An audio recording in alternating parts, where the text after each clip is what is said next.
Hi everyone! Today is April 27, 2024. Samahan niyo kami sa birthday lunch ni Uncle Nestor sa Tarlac City.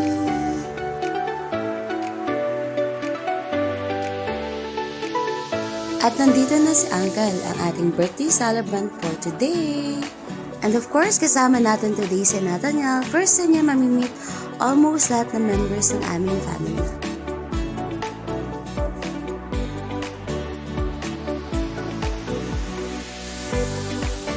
Siyempre, tinatry ko lang yung best ko dyan to document everything. For the memories kasi tayo mga besh.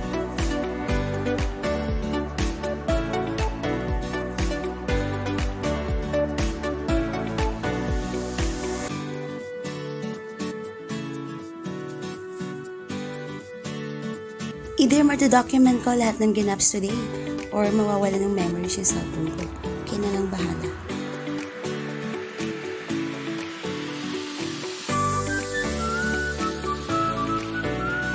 O ayan, ang gulo ko diba sa paghawak ng mga camera.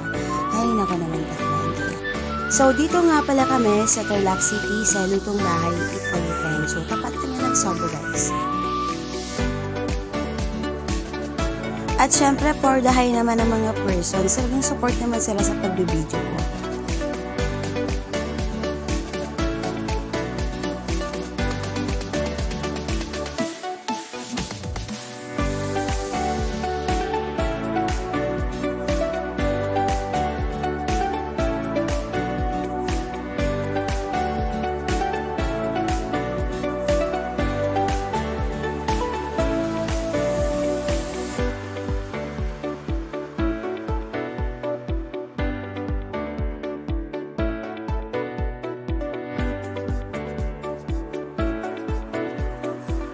At nandito na rin sila Auntie Glory and Apple Esther. Ay nakikita niyo na kabababalang ni Karen at ni Ninang Ann.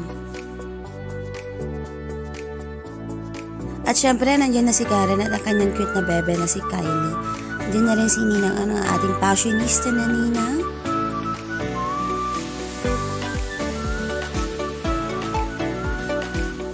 At papasok na din yan sa venue si Auntie Glory, si Danica at si Mama ko na parang siya yung financial today kasi kumikinang-kinang yung laman ng yung bag niya, no? Piling ko, nandiyan talaga yung mga pambayad namin sa 8 All You Can. Joke lang, guys. Ayan si Uncle Dante. Ayan si Nathaniel naman for the effort naman talaga siya to get to know my relatives. Go, Nathaniel, kaya mo yan.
At syempre, nakisuyo na muna ako dyan kay Aizen. Hawakan naman yung camera para mayroon naman akong exposure sa part na yun. Kasi puro nila siya nakikita.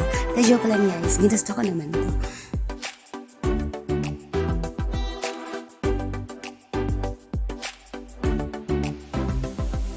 Pero guys, pasok kayo, huwag kayong mahiya.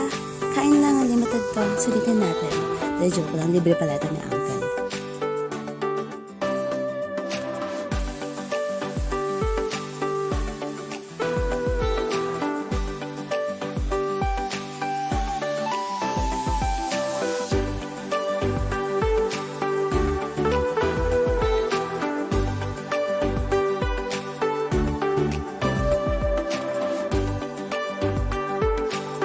Ayan guys, so document lang din natin yung nasa loob. Ayan, busy na mga persons na kumakain. Samantalang ako, naghihintay pa rin ako dyan ng yelo kasi walang yelo yung sa iced tea.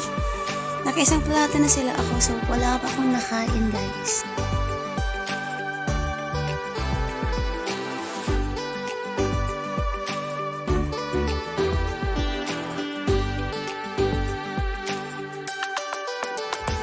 At syempre, wala mo ng diet today. Talagang inilalaban mo din yan, sis. Laban nyo yun. Piliin mo lahat ng gusto mong kainin. At syempre, andyan din sa Apong Esther. Talagang inilaban din nila sa buffet.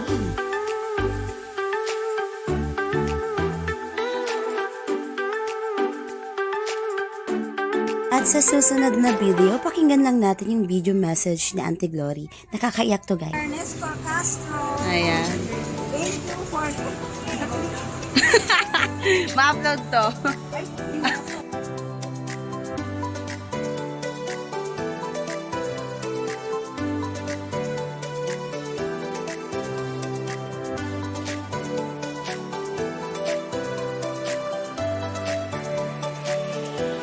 At nandyan yung mga pisa namin ng mga kalalakihan. So, dami din namin mga boys, guys. Ayan si RJO, diba? Nagtatago ka pa sa camera, pero mahagip pa rin. Yep.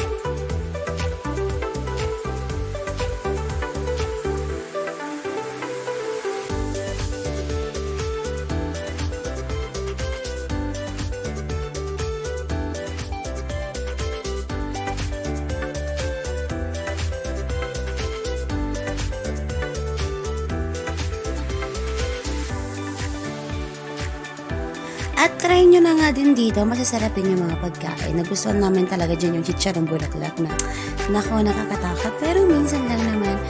At syempre, yung mga ano nila, no, yung mga kakanin. Ayan, mga sisig din. Masasarap din yung mga yan, guys. And other menu pa na available dito sa M2M sa Durong Bahay sa Tarlac City.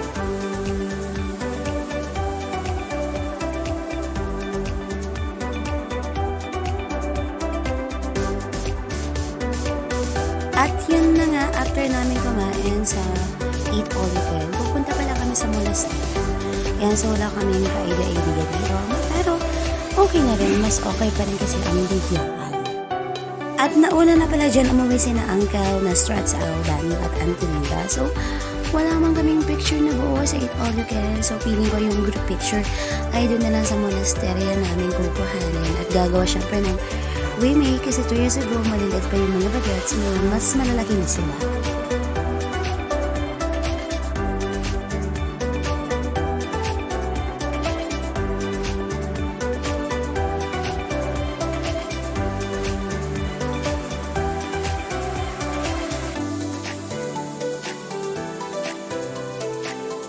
Naku, therapeutic talaga yung daan papunta sa monasteryo. Pero kumapit tayo guys, kasi baka tayo may mahulog.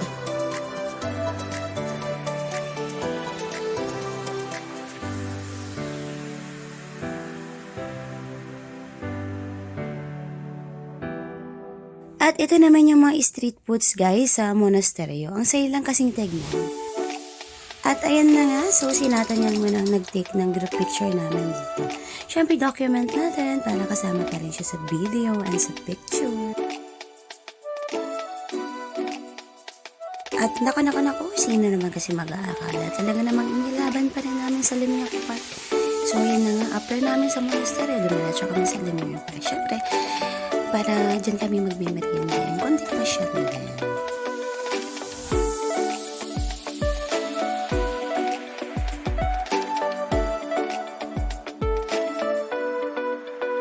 Ayan, so konting chismisan muna tayo guys habang tayo ay pumipila para sa relief goods. Joke lang. Dahil konting western lang dyan ng mga bagets. At syempre, konting maritasan lang din ang design.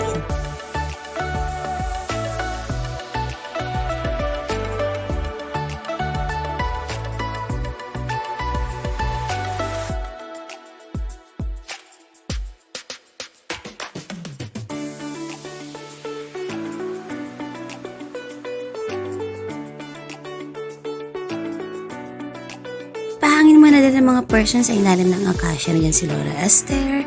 Ayan si Nathaniel. Ayan, piling ko close na sila dyan. Ayan talaga naman. Inilalaban din naman talaga ng Nathaniel. At syempre, ayan, yun na si Papa, si Ninang Ann, si Karen, si Warren, at si Leslie. At syempre kahit pa paano, maganda naman talaga dito sa Limyock Park. Ang highlights nila ay yung kanyang hanging bridge. No, so pangalawang beses natin kanina na umakyat dyan. At ito feeling ko bagong developed na site dito sa Limyock Park kasi hindi namin ito nakyat dati. Pero maganda kasi taro na taro mo rin yung mga kabundukan. Wala lang talaga magpipicture sa akin dyan. Kaya wala ako masyadong picture guys. Anyways, na-appreciate mo naman kasi medyo na-develop sila dyan ng coffee house. And also may mga duyan din. May mga duyan na kung saan pwede kayong mag-picture. Ayan. So sa sobrang init, no, namatay na rin yung mga bulaklak dyan. Pero maganda pa rin yung view on the top.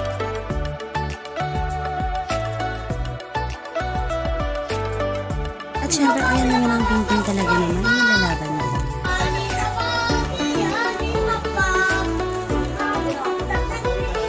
Yan yung view natin sa taas, guys. Makikita nyo dyan ang hanging bridge. And syempre, no, overlooking na ang kabundukan dyan, no, San Jose. At ayan na nga ang painting. Talagang in-enjoy din ako mamasyal.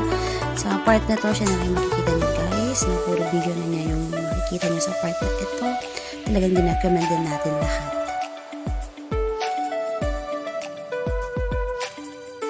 Naku, tuwang-tuwa ang mga bata. Talagang nag-enjoy sila. Tingnan nyo naman yung sangka. Talagang ginawa pa talagang patintero ang mga blocks. At ayan na din, no.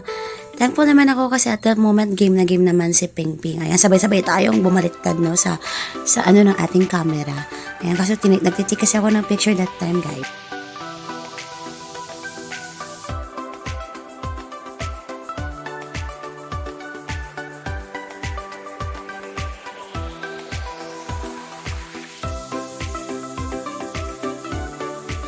At yan naman si Mama. So, feeling ko talaga siya yung may-ari ng Limyock Park. Kasi talagang yung mga formahan niyo today, parang akin ang lahat ng mga lupain na ito. Ganun ang drama. Anyways, ayan, tamang picture at tamang lakad-lakad pa rin dyan sa park na yan. Ay, naku. Buti pa talaga sila. May picture at shots dyan. So, ako wala talaga akong picture yan, guys. So, box na rin natin sila meron. Ayan, so at that moment, pabalik na kami sa Paniki. So, document pa rin natin kasi sa part na yan, sinusundan kami nila Uncle, nila Papa, at nila Kuya Dexter, no, pauwi ng Paniki kasi si Nathaniel nga ang nag-guide sa bawat isa. So, naman kami dyan sa looban natin, is wala namang traffic at syempre, less hassle at mas nakauwi kami ng maaga. At syempre, masaya lang tayo dyan, guys, kasi napaka-productive ng araw na to, nakakain na, nakapasyal ka, and of course, no, would like to share this milestone to all of you kasi namitin natin yun ang aking channel. At syempre, thank you Lord sa lahat ng mga blessings at maraming salamat din po sa inyong Panginoon. At syempre, maraming salamat kay Uncle Nestor kasi kahit pa paano, no, dahil sa birthday na ng taon ito,